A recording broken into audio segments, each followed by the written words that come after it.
पिछले सप्ताह तक कि हम स्थिर कैसे रहते हैं जब खुदावन पर रखी हुई आशा, उस आशा का लंगर जब हमारी जान को हम लगाते हैं, वही आशा मुझे लज्जित नहीं करती, वरना रोमियो 5:5 के अनुसार मेरे हृदय में पिता के प्रेम की वर्षा करती है। हालेलुया।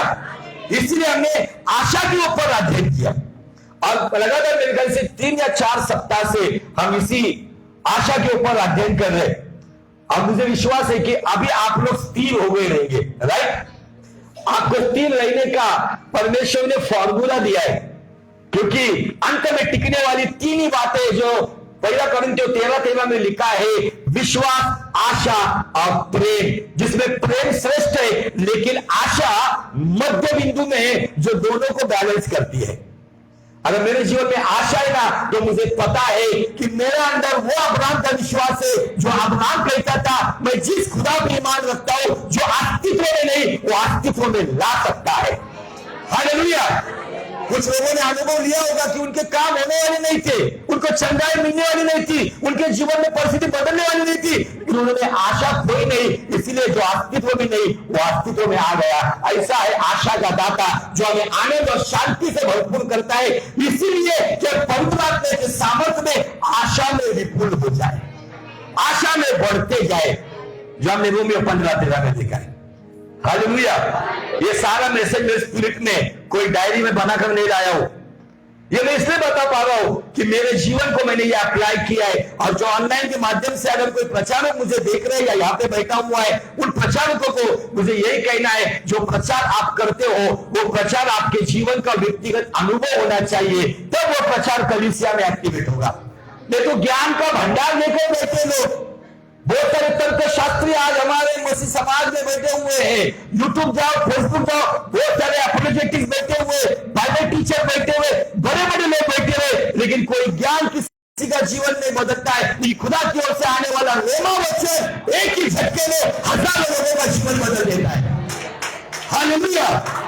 ज्ञान केवल हमें बुद्धि में बढ़ाएगा, लेकिन रेमा वर्ड जो आशा का लंगर आज जो तुम्हारी जान को लगाएगा, मुझे यकीन है हालात कितने भी बिगड़ने दो, यही आशा का लंगर आपको यीशु मसीह के आने तक प्रथम प्रेम में, विश्वास में, भरोसे में, फर्स्ट कन्विक्शन में स्थिर रखेगा। हालेलुया। बहुत सुंदर बात, मैंने उतनी क्लिप मेरी फेसबुक रील पर बनाकर डाली। बहुत सारे लोगों ने मुझे कॉल किया, केवल 30 सेकंड की वो रील है, जिसमें खड़े खड़े प्रभु ने जो मुझे रेवलेशन दिया कि ये आशा का लंगर कैसे काम करता है। जब हमारे जीवन में जब समस्या का समंदर में हमारी नैया जब हिचकिरे खाती है, डूबने की कगार पर होती है, बीमारी के संबंध में, फाइनेंशियल प्रॉब्लम के संबंध में, उस वक्त हम हमारे जीवन की आशा यीशु मसीह के वचन का लंगर जब हम उस परिस्थिति में, उस समंदर में डालते हैं, तो वो लंगर नीचे जाकर चट्टान को पकड़ता है, और वो चट्टान यीशु मसीह है, और वही चट्टान हमारी डूबने वाली नैया को बचाता है। Hallelujah. Praise the Lord. Simple way में ये फॉर्मूला हमारे पास है। जब भी परिस्थिति आएगी तब हमें एक ही कहना है, मेरी आशा तू है प्रभु, सब कुछ मेरा तू है प्रभु, यीशु मेरे मुक्तिदाता, तू ही जरूरत मेरी, यीशु मेरे मुक्तिदाता, तू ही जरूरत मेरी। आपकी जरूरत आपका पैसा नहीं है, आपकी जरूरत आपके रिश्ते नाते नहीं है, आपकी जरूरत आपका बिजनेस या आपकी नौकरी नहीं है, आपकी पहली जरूरत यीशु मसीह है।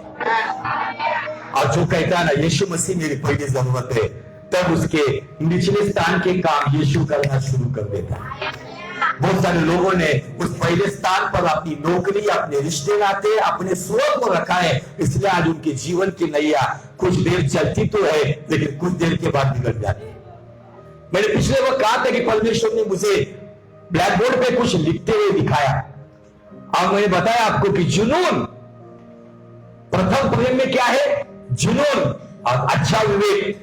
और जब जुनून और वो ज़मीर जब एक साथ आता है, तब जीवन मसीह जीवन मिलता है।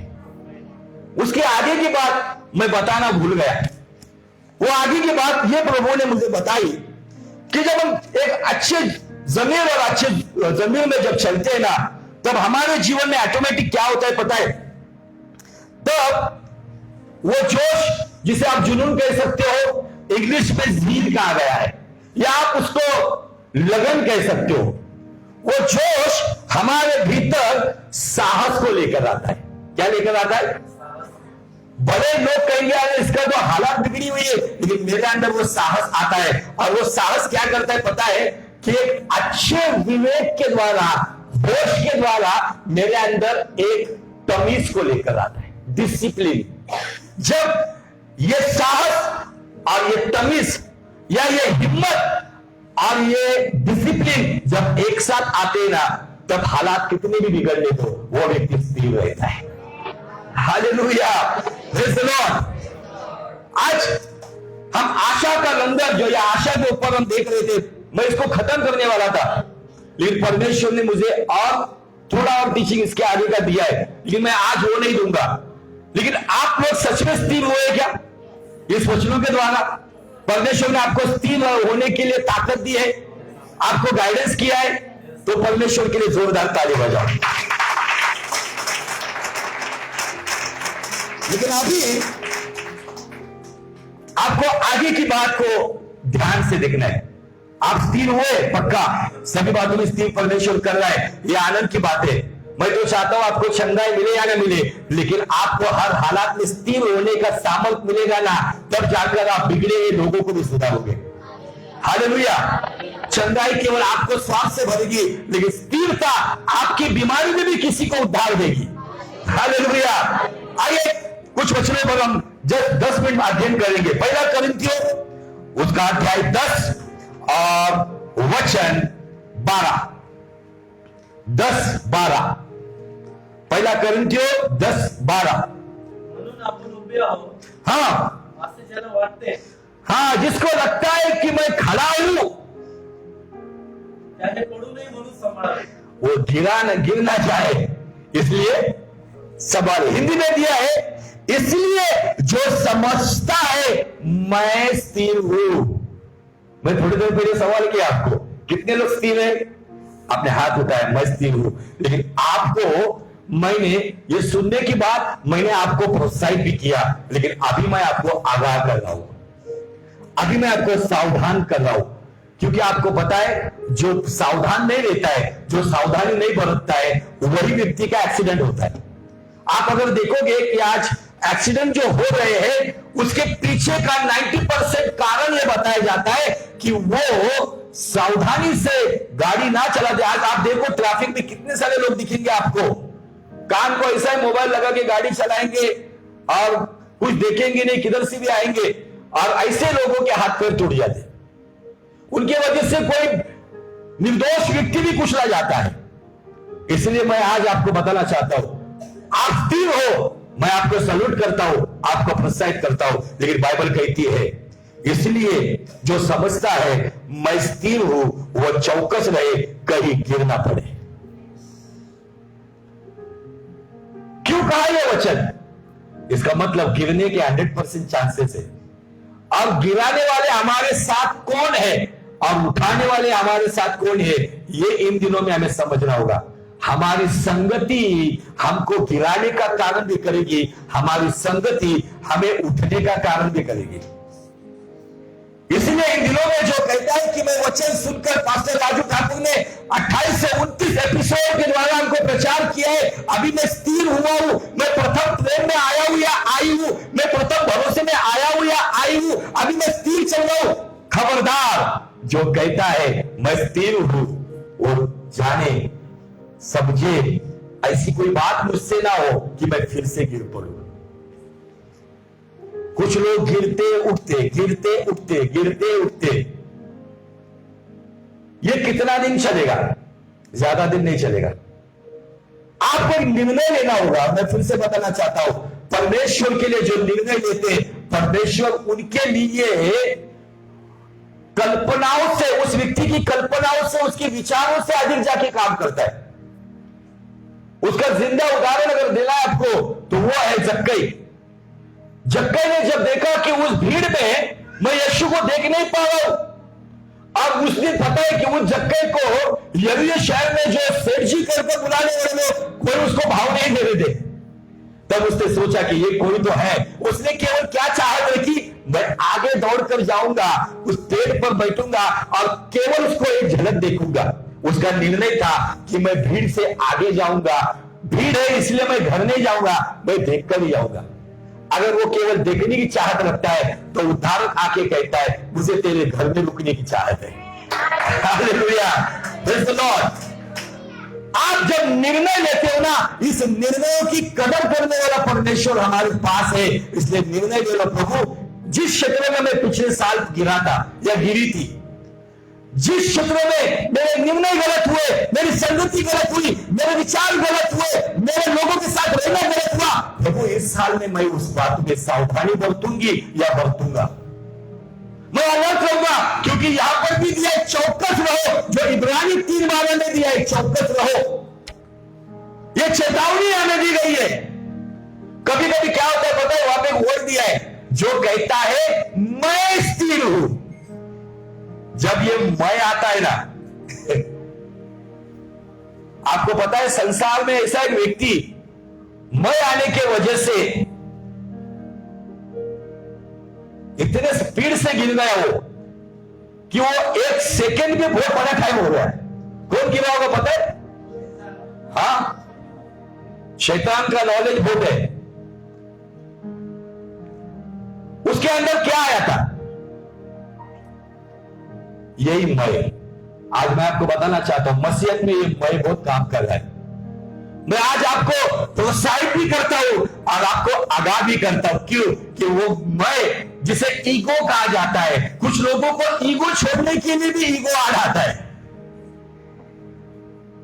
चलेंगे हम यशायाह नबी के किताब में चलेंगे। 14 अध्याय में यशायाह नबी ने जो दर्शन देखा और उस दर्शन में उसने जो गिर गया ना, 4 मई के कारण गिर गया। बोलो 4 मई। कितने मई? चलो 14 अध्याय वचन 12 में देखो क्या कहता है वचन।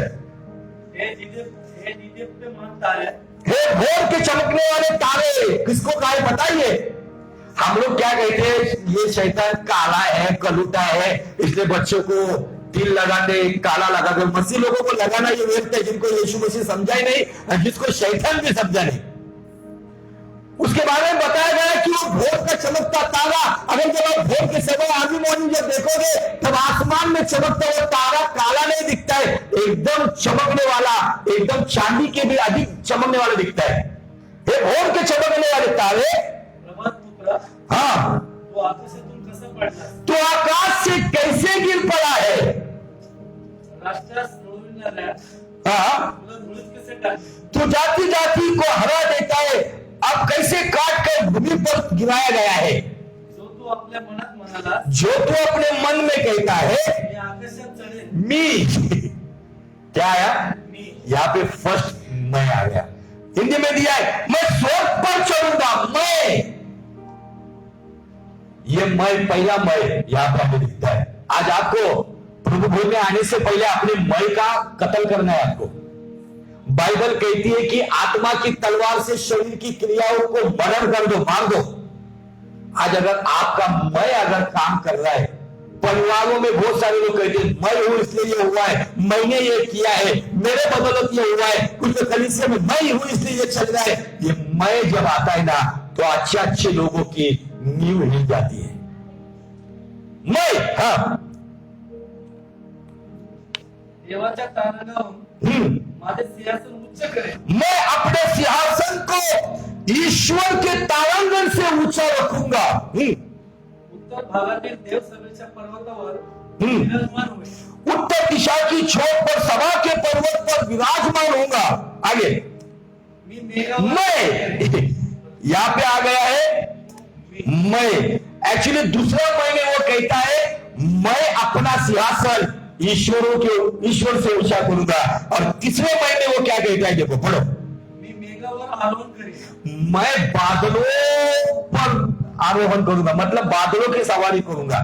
क्यों? मैं भी कर सकता हूं ना, बादल बदल करता है तो मैं भी कर सकता हूं ना, शाहरुख करता है तो मैं, उसकी औकात नहीं है बादलों की सवारी करने की। बादलों की सवारी वही कर सकता है जिसने अपने शब्दों से बादलों को बनाया है। हालेलुया। वो उसकी बात, उसकी चाहत देखो ना क्या है। पहले तो कहता है मैं स्वर्ग से ऊंचा जाऊंगा, दूसरा महीने कहता है मैं ईश्वर के सिंहासन के ऊपर जाऊंगा, तीसरा वो कहता है कि मैं भी बादलों की सवारी करूंगा, तीसरा मैं आगे परम समान होई, मैं परम प्रधान के तुल्य होगा। ये 4 मई में आज मैं आपको बताना चाहता हूं कि आज संसार में और विश्वासी के मन में तो ये बातें है ही है, लेकिन आज विश्वासियों के अंदर भी ये मई काम कर रहा है। ये मई आने की वजह से आज रिश्ते नातों को कदर नहीं है। ये मई आने की वजह से रिश्ते नातों को कुछ आदर नहीं दिया जा रहा है। ये मई आने की वजह से किसी को अपने कमाई का मई आ गया है, किसी को अपने नॉलेज का मय आ गया है, किसी को अपनी ताकत का मय आ गया है, किसी को अपनी पर्सनैलिटी का, अपनी सुंदरता का मय आ गया है। और यही मय कहीं ना कहीं आज वो कहते हैं हम यीशु के, मुझे आपको बताना है मय को इंग्लिश में आई कहा गया है। अगर आप यस आई एन इस स्पेलिंग को देखेंगे तो उसे कहा जाता है सिन, और सिन का मतलब होता है पाप। लेकिन उसी आई को अगर आप उस मई को नम्र बनाकर, खुद को घटाकर, उस आई की डंडी को अगर गोल कर दोगे ना, तो यस ओ एन मतलब परमेश्वर के पुत्र आप बनते हो। इसलिए यीशु मसीह ने जब पहाड़ी के ऊपर प्रचार शुरू किया, अपना मुंह खोलकर जब बात किया, तब उसने कहा धन्य वे लोग जो नम्र है, जो पृथ्वी के अधिकारी होंगे। एक गीत है ना, नम्रता से रहना, यीशु ने कहा जो धन्य जो विधेय से नम्र है। आज ये बातें यहां पर 4 मई, और जो हमने पहला कोरिन्थियों 10:12 में कहा है, जो कहता है मैं स्थिर हूं, आई कैन डू इट, मैं सब कुछ करूंगा, मैं हूं, मेरा ये कलीसिया राजू ठाकुर की बाप की नहीं है, ये कलीसिया आसमानी बाप की है। इस पर मुझे केवल नियुक्त किया गया है। ये बातों को मैं एक्सेप्ट करता हूं, लेकिन मुझे नियुक्त करने के साथ साथ उस पिता ने कुछ अधिकार दिया है कि अगर कोई बदतमीजी से चल रहे हैं, कोई वचन के खिलाफ चल रहे हैं, तो कहीं पे लाठी या कहीं पे सोटा चलाने का अधिकार उस चरवाहे को दिया है, ताकि वो भेड़ ना भटके, ना वो दुष्ट का आहेर बने। आपको इन दिनों में समझना होगा क्या मेरे अंदर ऐसा कुछ मैं तो नहीं आया हो। फिर वो स्त्री हो, पुरुष हो, जवान लड़का हो, लड़की हो, अगर आपकी कमाई की वजह से वो मैं आया है, तो आज आपको खुदा के सामने आकर कहना होगा तूने मुझे हिम्मत और ताकत दी, इसलिए मैं मेहनत कर रहा हूं, इसलिए 2 पैसे कमा रहा हूं। अगर आज आपके जीवन में ये मैं है, तो मुझे आपको बताना है, पौलुस कहता है इब्रानी 10:12 में, जो कहता है मैं स्थिर हो, वो चौकस रहे ताकि गिर ना जाए। क्योंकि संसार का एक पहला व्यक्ति इसी के कारण गिरा दिया गया, उसके मन में यह विचार आया, जुबान के आने से पहले ही वो आसमान से सृष्टि के नीचे गिरा दिया गया। 1 सेकेंड में बहुत बड़ा टाइम हो गया, इतने स्पीड से उसको फेंक दिया गया। आज आपके जीवन में, मेरे जीवन में जांचना होगा, परखना होगा, मैं प्रचार कर रहा हूं इसलिए हो रहा है, तो ये मेरे लिए खतरे की बात है। निश्चय में कुछ बात थोड़ी सख्ती से बोलता हूं, कड़वी बोलता हूं, धैर्य बोलता हूं, इसके पीछे का मकसद यह है कि जो भरमाए गए लोग हैं, जो भटके हुए लोग हैं, जो स्वीट मिसअंडरस्टैंडिंग जीवन जीने वाले लोग हैं, वो सच्चाई से वाकिफ होकर मसीह के चाल चले और परमेश्वर पिता को संतुष्ट करे। यही इस दाग के पीछे का मकसद होता है। किसी को पर्सनल टारगेट करने के लिए ये पुलपिट नहीं है। ये पुलपिट हर एक आए हुए व्यक्ति के जीवन में परमेश्वर का काम हो, इसलिए पुलपिट दिया गया है। और ताना उनको ही लगता है, डांट उनको ही लगती है जो उन क्षेत्रों में गलत होते हैं।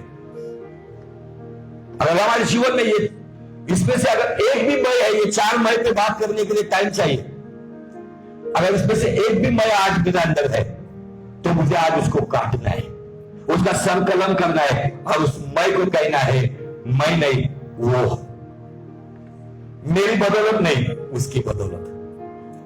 मेरे मेहनत से नहीं, उसने ताकत दी इसलिए।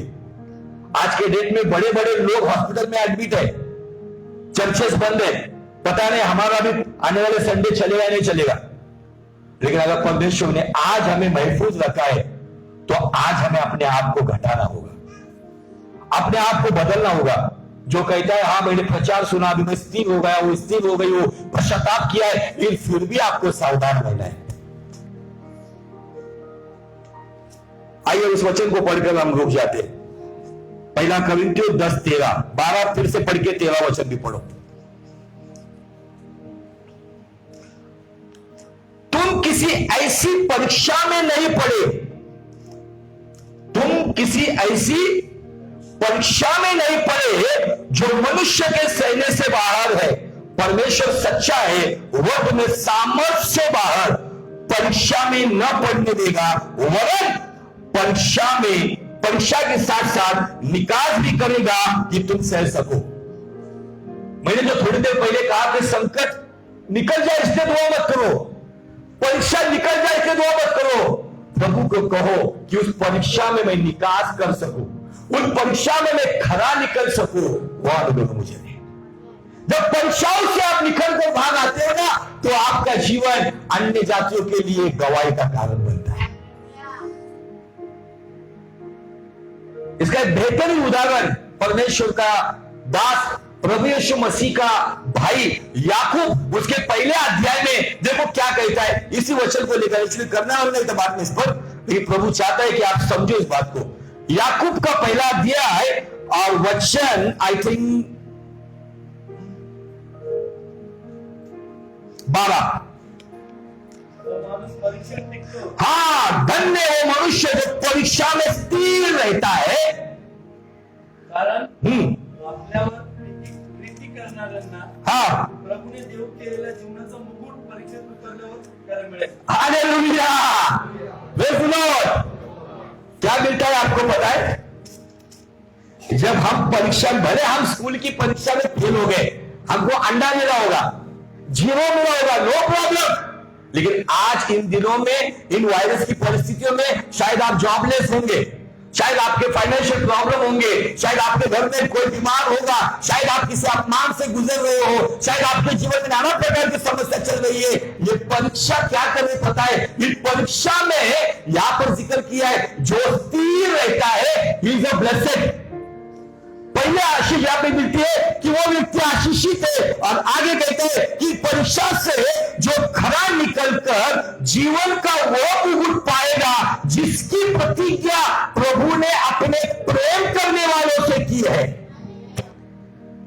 प्रतिज्ञा की परमेश्वर ने, जो उससे प्रेम करता है वो तो हमसे प्रेम करता है, लेकिन जो उससे प्रेम करता है उसकी प्रेम की खातिर अपने आप को मारता कूदता है, अपने आप को उसके सामने झुकाता है, अपने आप को उसकी राह पे चलाने के लिए जो कीमत देता है और उसको संतुष्ट करने के लिए जीवन जीता है। बाइबल का परमेश्वर कहता है ऐसा व्यक्ति परीक्षा से जब खरा निकलता है तो उसे जीवन का मुकुट मिलता है, क्योंकि उसके साथ खुदा ने प्रतिज्ञा की है कि जो मुझसे ऐसा प्रेम रखेगा निश्चय में उसके सर पे जीवन ताज पहनाऊंगा। हालेलुया। ये परीक्षा में कैसे उतरना है ना, इसी किताब के बाद पतरस की पत्री शुरू हो जाती है। याकूब की बात देख लो, चलो 5 मिनट ये भी देख लेते। पतरस का पहला अध्याय और वचन 6 से आगे देखो क्या कहता है। इस विषय में तुम मगन होते हो। किस विषय में? अभी देखो हम देखेंगे कितने लोग इन बातों में मगन होते हैं। आता थोडा वेळ भान पडेल तसे निरनिराळ्या परीक्षेमुळे दुःख सोसले। निरनिराळी परीक्षाओं में आप गिरे, उसके लिए आपने दुख को सहन किया होगा। शायद आपके जीवन में ऐसी कुछ बातें जो आप बता नहीं पा रहे हो, लेकिन आपने नाना प्रकार की परीक्षाओं में दुख उठाया होगा। आगे इसलिए कि नाशवंत सोन्याची परीक्षा, नाशवान सोने की, नाशवान सोना। संसार का आदमी कहेगा काय करे नाशवान सोना, अभी 1 तोला 50,000 रुपए हो गए, तू क्या नाशवान कहता है? लेकिन बाइबल सोने को नाशवान सोना कहता है, क्योंकि इसी सोने की वजह से घर के घर उजड़ गए, माँ बाप बनाकर चले जाते, लेकिन औलाद उसके बंटवारे में एक दूसरे को काट देते। इसीलिए बाइबल कहते नाशवान सोने से नाशवंत सोन्याची परीक्षा अग्नी करतात. नाशवान सोने की परीक्षा अग्नि से होती है. या सोन्यापेक्षा उस सोने से मौल्यवान असे जे तुमचे अधिक मौल्यवान जो तुम्हारा विश्वासाच्या परीक्षेत उतरले विश्वास की परीक्षा में पास होना, ते येशू ख्रिस्ताच्या प्रगट होण्याचे वेळ जब यीशु मसीह बादलों पर आएगा, प्रकट होगा. प्रशंसा गौरव व मान यास कारणीभूत व्हावे. Hallelujah, praise the Lord. Praise the Lord. बहुत बेहतरीन बात है, लेकिन घड़ी को देखकर मुझे रुकना पड़ता है. नाशवान सोने को 7 प्रकार की भट्टी से गुजरना पड़ता है. समझ लो इस बात को. मैंने ये प्रैक्टिकल देखा है हुबली में. और जहां पर जब कच्चा सोना पहले भट्टी में डाला जाता है, तब उसमें से कुछ अलग अलग धातु अलग किए जाते हैं. देखो गौर से सुनो. फिर जब दूसरी भट्टी में आता है, उसमें से अलग धातु अलग किए जाते हैं. गौर से सुनो. ऐसा करते करते जब आखिरी भट्टी आती है, उसमें से प्योर गोल्ड निकलता है, जो 24 कैरेट कहा जाता है. लेकिन बाइबल कहता है, परमेश्वर का वचन 52 कैरेट से भी मौल्यवान है. हालेलुया. फिर किसको संभाल के रखना है?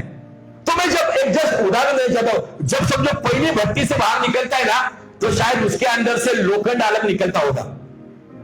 शायद मेरे अंदर ऐसा कोई मय है क्या? परीक्षा मुझे इसलिए आई है कि मेरे अंदर से मय का लोखंड निकल जाए. शायद दूसरी परीक्षा उन भट्टी में गिनो पीपल अलग हो रहा है, लेकिन फायदा क्या हो रहा है? गलत बात अलग हो रही है, अच्छी बात परख परख के निकल रही है. परीक्षा हमारे जीवन में क्यों आती पता है? हम नाशवान सोने से मौल्यवान ठहरे और 3 बातों के हकदार बने. बोलो 3 बात. कौन सी 3 बात? जब यीशु मसीह आसमान में आए, एक उदाहरण मैं कब्रों में पड़ा हुआ हूं. एक उदाहरण मेरे ऊपर लेता हूं. मैं कब्रों में पड़ा हूं, लेकिन मैं आखिरी परीक्षा तक परमेश्वर को संतुष्ट कर रहा था. तब उसका आसमान में प्रकट होना मेरी हिंदी बाइबल में दिया है. यीशु मसीह के प्रकट होने पर प्रशंसा, महिमा और आदर का कारण मेरी डेड बॉडी भी ठहरेगी, जिंदा लोग भी ठहरेंगे. हालेलुया. Praise the Lord. इसे परीक्षा आती तो आने दो, संकट आते तो आने दो, कलेश आते तो आने दो. ये परीक्षा, ये संकट, ये कलेश मेरे जीवन को नाशवान सोने से अधिक मौल्यवान बनाकर जब यीशु आएगा, तब तुम्हें आदर, महिमा, प्रशंसा का कारण बनाएगा. हालेलुया. जिसको ये आवाज चाहिएगा, वो कुड़कुड़ाएगा नहीं. अगर आप इस बारे में तालियां बजाते आमीन कहते हो, लेकिन छोटी छोटी बातों पर अगर आप कुड़कुड़ाते हो ना, तो ये आदर नहीं मिलेगा, ये महिमा नहीं मिलेगी, ये प्रशंसा नहीं मिलेगी. ये आदर, ये प्रशंसा, ये महिमा उन्हीं को मिलेंगी जो नाना प्रकार की परीक्षाओं को सहते सहते फिर भी कहते, लॉर्ड आई लव यू. बीमारी आने के बाद भी कहते, प्रभु तुझसे मैं प्रेम करता हूं. अपमान मिलने के बाद कहते, प्रभु मैं तुझसे प्रेम करता हूं. यह है आदर, महिमा, प्रशंसा. ये उन लोगों को मिलते हैं जो परीक्षाओं में बने रहते हैं. फिर वो हमें कब्र में भी मिलेगी और जिंदा हालत में भी मिलेगी, जिसके हम हकदार हैं. नाशवान सोना अपने अंदर से भट्टी में गिरने के बाद जो धातुओं को कीमत नहीं है, उसको अपने अंदर से निकाल देती है. हमारे जीवन में आने वाली परीक्षा जिसकी कीमत नहीं है, उस मेरे मय की, मेरे अहंकार की, मेरे अभिमान की, मेरे स्वाभिमान की जो कीमत नहीं है ना, मुझे यीशु के नाम में निकालना होगा. और हो सके उतना उसके अधीन जाना होगा. और इसी अधीनता में जाते जाते अगर मैं जिंदा हूं और वो अगर आसमान में आता है, तो यही बातें मुझे महिमा, प्रशंसा और आदर देती है. Hallelujah. Praise the Lord. Thank you Jesus.